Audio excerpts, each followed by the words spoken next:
Hey everyone! Welcome back to the Chill English Channel podcast. I'm Sophia, and I'm so glad you're here with us today. We hope you're having a great day, wherever you're listening from. And I'm Jake. Thanks for joining us again. Whether you're relaxing at home, walking outside, or driving somewhere, we're happy you're spending a little time with us.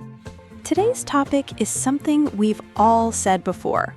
In fact, I think I said it just yesterday. Really? Let me guess. Did you say, "I'll do it tomorrow"? Exactly. Those four little words sound so harmless, but sometimes they become a habit before we even notice. I know what you mean. Tomorrow sounds like the perfect day to start something. It really does. The only problem is that tomorrow keeps moving. That's so true. Tomorrow always seems available. Until it becomes today. Then we say the same thing again. I'll do it tomorrow. And the cycle continues. I think everyone listening has experienced this. Definitely. It doesn't matter if it's exercising, studying, cleaning, or answering emails. Somehow we convince ourselves that our future selves will have more energy. Or more motivation.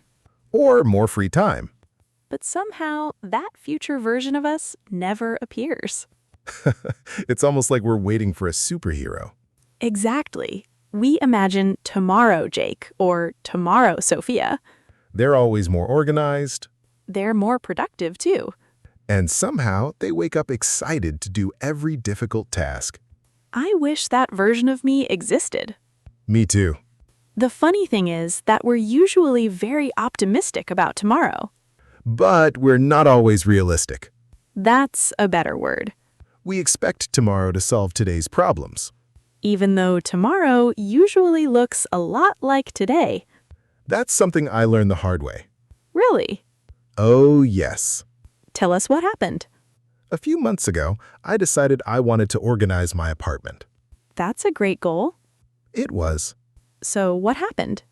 I looked around and thought, this looks like a big job. I can already see where this is going. Instead of starting, I made myself a cup of coffee. That doesn't sound too bad. Then I watched one video while drinking it. Just one? That was the plan. Those plans usually don't last very long. You're right. What happened next? I finished my coffee. And then? I looked around again. Did you start cleaning? No. Let me guess. Go ahead. You said, "I'll do it tomorrow." Exactly. What happened the next day? I walked into the same room. Was it magically clean? Unfortunately not. It looked exactly the same. So you cleaned it then? Not yet. Oh no. I made another cup of coffee. You're making this very predictable. I know. Then another video? A few videos this time. Then you told yourself, tomorrow again. Exactly. How long did this continue? Almost a week. Seriously? Every day I repeated the same promise. That's surprisingly common. I think so too. Sometimes we don't avoid the task. We avoid starting it. That's an important difference. Once I finally began cleaning, it wasn't difficult at all. Really? The whole apartment took less than an hour. Wait. What? You postponed it for almost 7 days. Yes. But the actual work only needed 1 hour. That's right. That's unbelievable. I couldn't believe it either. I think many listeners are smiling right now. Because they've done the same thing. I definitely have. What's your example? Mine is answering emails. Really? Sometimes I open my inbox. Then what? I see one long email. That already feels like work. Exactly. So you close the inbox? Not immediately. What do you do first? I read the subject line. Then? I think, I'll answer that later. That's familiar. Then another email arrives. And another. Suddenly, I have 20 emails waiting. Which makes starting feel even harder. Exactly. It's interesting how our brains work. Sometimes we imagine a task is much bigger than it really is. Then we keep delaying it. The longer we wait, the heavier it feels. even though nothing about the task has changed. Only our thoughts have changed. That's such a good point. We build the task up in our minds. Until it feels much larger than reality. Have you ever noticed that the hardest part is usually the first minute? Absolutely. Once you begin, everything becomes easier. That's true for studying English, too. Definitely. Sometimes people postpone studying because they don't feel motivated. They wait for the perfect mood. But motivation doesn't always arrive first. Sometimes action comes first, then motivation follows. I really like that idea. Me too. It takes away a lot of pressure. Instead of waiting to feel ready, we simply begin with one small step. And sometimes that tiny step changes everything. That's exactly what happened when I finally started cleaning my apartment. That's a perfect example. The hardest part wasn't cleaning the apartment. The hardest part was finally getting started. Exactly. Once I picked up the first box, everything felt easier. I think that's true for many things in life. Me too. We often imagine the task is harder than it really is. Then our imagination makes the problem even bigger. Before long, we're avoiding something that might only take 20 minutes. Have you ever noticed that we rarely postpone fun activities? That's a very good point. No one says, "I'll watch my favorite movie tomorrow." Or, I'll eat this delicious pizza next week.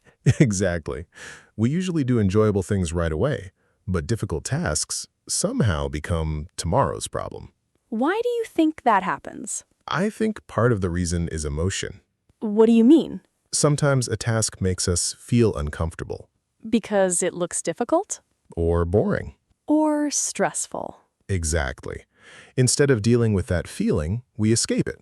We choose something easier instead. Something that gives us an instant reward. Like checking social media, Watching videos. playing a game. Or making another cup of coffee. You're really loyal to your coffee breaks. Maybe a little too loyal. At least you're honest. I think honesty helps. Definitely. Once we admit we're procrastinating, we can actually do something about it. That's much better than making excuses. Exactly. Sometimes I catch myself saying, I'm too busy. Are you always too busy? Not really. Then what's happening? Sometimes I'm just avoiding one specific task. I think many people do that. Instead of doing the important job, we do 5 small ones. Suddenly, the desk is perfectly organized. The plants are watered, The kitchen is spotless. but the important project is still waiting. That's called productive procrastination. I like that expression, It sounds productive. but it can fool us. Exactly. We stay busy without making real progress. Have you ever done that before? Many times. Tell me one example. I once needed to prepare a presentation. That sounds important. It was. So you started right away? Of course not.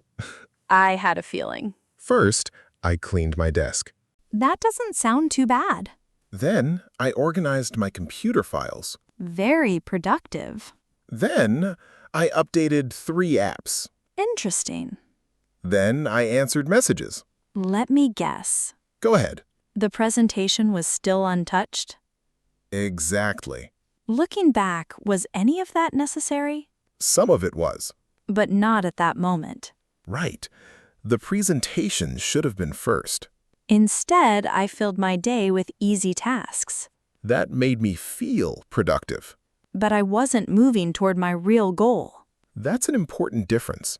Being busy isn't the same as being productive. I think everyone should remember that. I agree. Another reason people postpone things is perfection. That's true. Some people wait until everything feels perfect. The perfect time. The perfect mood. The perfect plan. The perfect workspace. The perfect notebook. I've definitely bought notebooks instead of writing in them. I think we've all done that. We tell ourselves we're preparing. When we're actually delaying. That's a difficult habit to notice. It is. Once I spent almost an hour choosing the perfect playlist. For studying? Yes.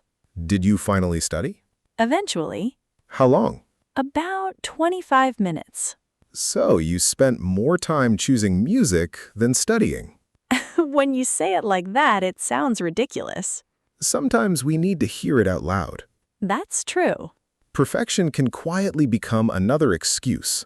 Because if everything has to be perfect, we'll never begin. Exactly.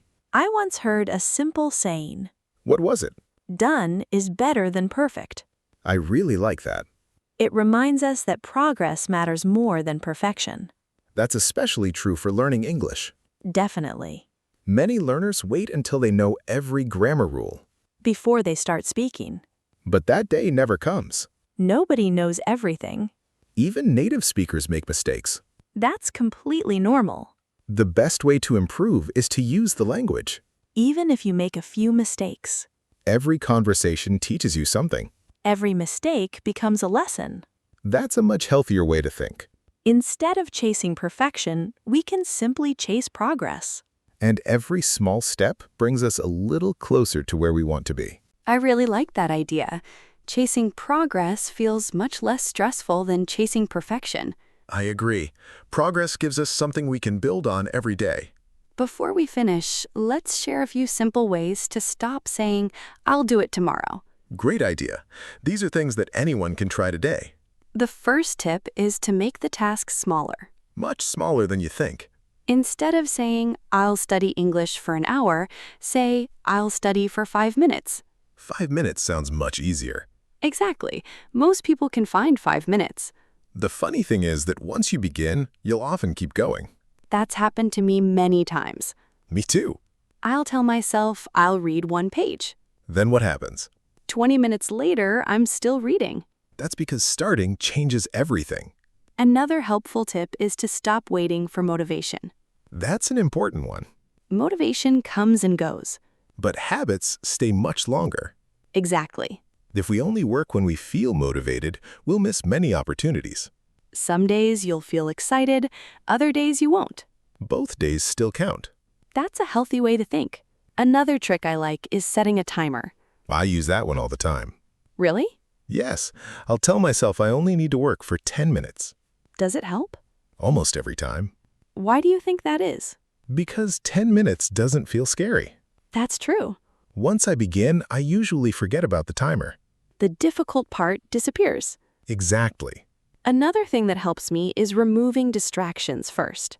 What do you usually do? I put my phone across the room. That's a smart idea. If it's beside me, I'll probably pick it up. Even without thinking. Exactly. Our habits are stronger than we realize. That's why changing the environment can be so helpful. We don't always need stronger willpower. Sometimes we just need fewer distractions. I couldn't agree more. I have another question for you. Go ahead. What's one task you've been postponing recently? That's an easy answer. Really?